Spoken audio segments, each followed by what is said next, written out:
Standard 12 में OCM में हम पढ़ रहे हैं chapter number 8 financial management, right. किसी भी कंपनी का मैनेजमेंट बहुत ही इंपॉर्टेंट होता है। तो मैनेजमेंट में एक हिस्सा कवर होता है जो है फाइनेंस का हिस्सा, फाइनेंस को मैनेज करना, पैसा मैनेज करना। तो किसी भी कंपनी का कैपिटल स्ट्रक्चर है, राइट। कैपिटल स्ट्रक्चर मैंने समझाया क्या होता है, equity, debenture and preference shares, right.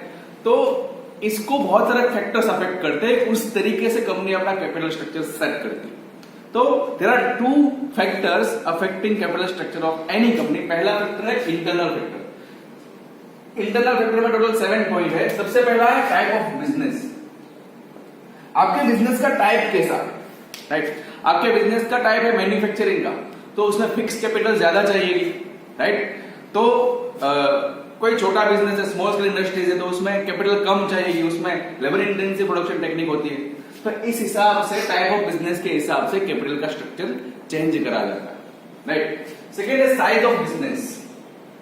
आपके बिजनेस की साइज क्या है। सिर्फ फॉर एग्जाम्पल आपके बिजनेस का काम मैन्युफैक्चरिंग का नहीं है, सिर्फ वो चीजें लेके असेंबली करते हैं और प्रोडक्ट बनाते हैं, तो उसमें कम कैपिटल चाहिए होगा, राइट।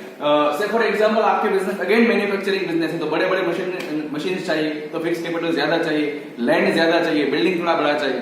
तो size of business is also affecting capital structure. Then after number 3, estimation of business income, right. Business की इनकम क्या है।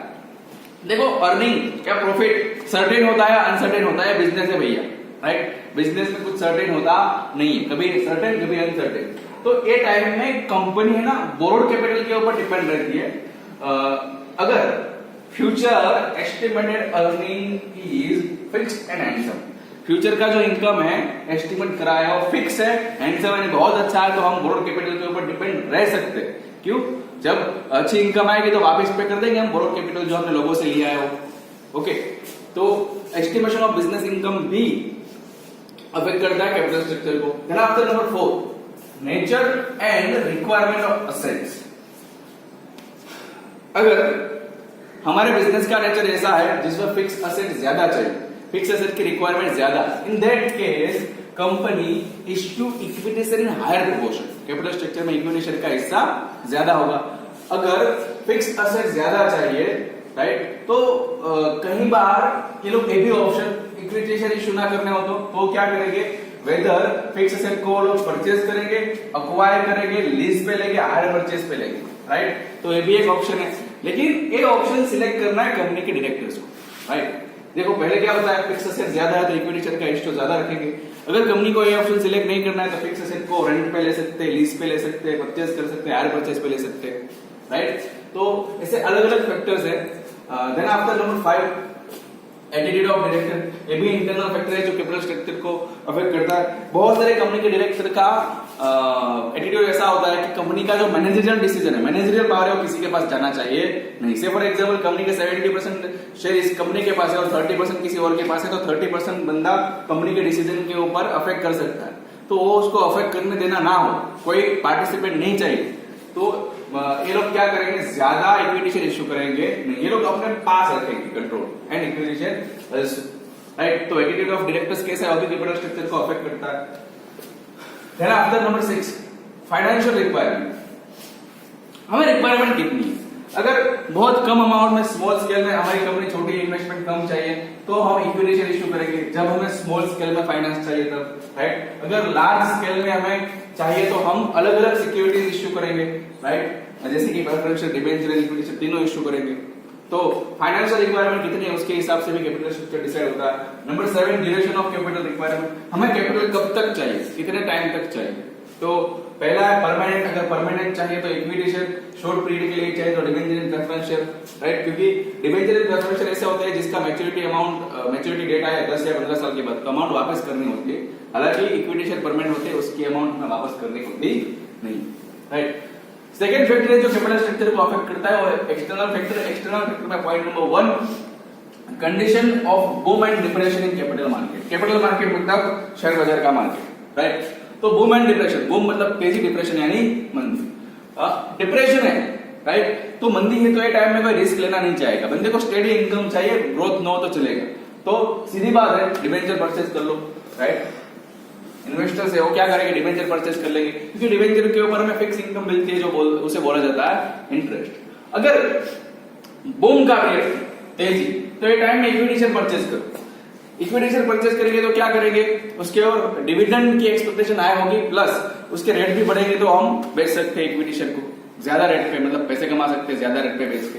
तो डिप्रेशन और बूम ऐसी सिचुएशन भी कैपिटल मार्केट में है, तो वो भी कैपिटल स्ट्रक्चर को अफेक्ट करता है। Then after present rate of interest in capital market, यहाँ पे rate of interest capital market मतलब डिबेंचर के ऊपर जो इंटरेस्ट मिलता है वो,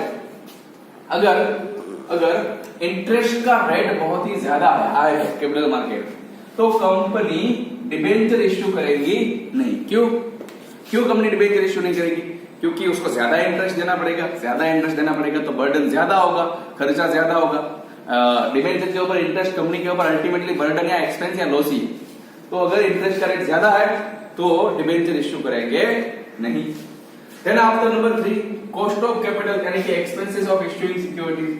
हम कहीं कोई भी सिक्योरिटी इश्यू करते हैं, फिर प्रेफरेंस शेयर हो, चाहे इक्विटी शेयर हो या डिबेंचर हो, हमें खर्चा भरना पड़ता है, जैसे कि expenses of issuing prospectus, underwriting commission, right, brokerage, ये सब चीजें क्या है। ब्रोकरेज मतलब हमें दलाली जैसा कुछ देना पड़ता है अगर शेयर या डिबेंचर है प्रेफरेंस शेयर परचेज करो तो। अंडरराइटिंग कमीशन मतलब कंपनी को एक खर्चा लगता है कि अगर हमारे शेयर नहीं बिके तो किसी गारंटर को रखते हैं, जो गारंटर या चाहे बैंक हो, राइट, उसे वो और सारे शेयर दे देती है, बदले में उसको कमीशन देना पड़ता है बैंक को, कंपनी को, राइट, जो कंपनी है उसे बैंक को। अंडरराइटिंग कमीशन होता है। प्रोस्पेक्टिव मतलब इन्विटेशन जैसा कुछ, क्या हो हमारे शेयर डिबेंचर परचेज करो।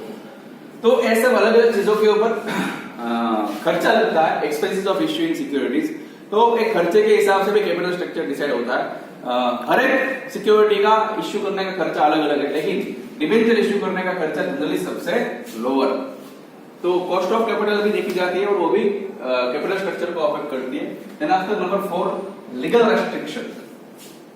देखो इक्विटी शेयर इश्यू करना कंपनीज एक्ट के तहत लीगली कंपलसरी, राइट, बट उसके अलावा भी अगर हम सिक्योरिटीज इश्यू कर रहे हैं तो हमें rules of SEBI and RBI follow करने पड़ेंगे। आरबीआई मतलब reserve bank of India, SEBI मतलब securities exchange board of India. तो लीगल रेस्ट्रिक्शन किस तरीके से है, उस तरीके से सिक्योरिटी कंपनी इश्यू करती है। देन आफ्टर टैक्सेशन पॉलिसी, अगर टैक्सेशन का रेट ज्यादा है तो कंपनी डिबेंचर इश्यू करेगी। क्यों? क्योंकि डिबेंचर के ऊपर जो इंटरेस्ट पे करना होता है वो हमें टैक्सेबल इनकम में से डिडक्शन मिलता है। मतलब 1 लाख हमारी इनकम हुई तो उसके ऊपर में टैक्स पे करना पड़ेगा, लेकिन उसमें से हमने 50,000 डिबेंचर के ऊपर इंटरेस्ट पे करा है तो 50,000 के ऊपर ही इनकम पे करनी पड़ेगी, 50,000 में डिडक्शन मिलेगा। तो टैक्सेशन का रेट ज्यादा है तो डिबेंचर इश्यू करेंगे, राइट। नेचुरली डिविडेंड, अगर डिविडेंड पॉपुलर हो जाएगा, अगर dividend naturally equity share popular हो जाएगी अगर डिविडेंड टैक्स फ्री है तो, राइट, लेकिन ऐसा बहुत ज्यादातर होता नहीं। नंबर 6, इंस्टीट्यूशनल इन्वेस्टर, बड़ी बड़ी insurance companies, bank, financial institution of state and central government, ये सब है इंस्टीट्यूशनल इन्वेस्टर। ये सब लोग debenture and equity share purchase करते हैं कंपनीज के, right, as per rules. Rules ये लोग भी फॉलो करते हैं। तो अभी मार्केट में कैसा ट्रेंड चल रहा है, अभी मार्केट में कैसी कंडीशन है, ये सब इंस्टीट्यूशंस, राइट। तो ये ट्रेंड और ये कंडीशन कंसीडर करने के बाद फिर कैपिटल स्ट्रक्चर बनाया जाता है कि हम कैपिटल इश्यू करेंगे, हम इक्विटी शेयर इश्यू करेंगे, हम रेफरेंस शेयर इश्यू करेंगे। तो ये बड़े बड़े जो इंस्टीट्यूशनल इन्वेस्टर्स है वो कितना इंटरेस्ट लेंगे, राइट। तो इंस्टीट्यूशनल इन्वेस्टर्स के मुताबिक भी कैपिटल स्ट्रक्चर सेट किया जाता है। Number 7, foreign institutional investor. Foreign institutional investor generally हमारे मार्केट में 1991 के बाद बहुत अच्छी तरह से घुस पाते मतलब आ सकते हैं, क्योंकि गवर्नमेंट ने रूल्स एंड रेगुलेशन इजी कर दी है, राइट। लेकिन फिर भी फॉरेन इंस्टीट्यूशनल इन्वेस्टर्स को रजिस्ट्रेशन विद सेबी के साथ, securities exchange board of India के साथ रजिस्ट्रेशन करना पड़ेगा कि हम परचेज कर रहे हैं, हम आपकी कंपनीज में इन्वेस्ट कर रहे हैं। तो फॉरेन इंस्टीट्यूशनल इन्वेस्टर्स कितना इन्वेस्ट करेंगे या फिर उसकी कंडीशन क्या है, उसने परमिशन ली है या नहीं, राइट। तो उसके हिसाब से भी कैपिटल स्ट्रक्चर डिसाइड होता है। Again factors affecting capital structure में पहला है इंटरनल फैक्टर, दूसरा है एक्सटर्नल फैक्टर, दोनों में साथ साथ पॉइंट है। तो ये फैक्टर्स है सारे जो कैपिटल स्ट्रक्चर को इफेक्ट करते हैं। ओके स्टूडेंट्स, तो आज के लिए इतना ही। Thank you for the day.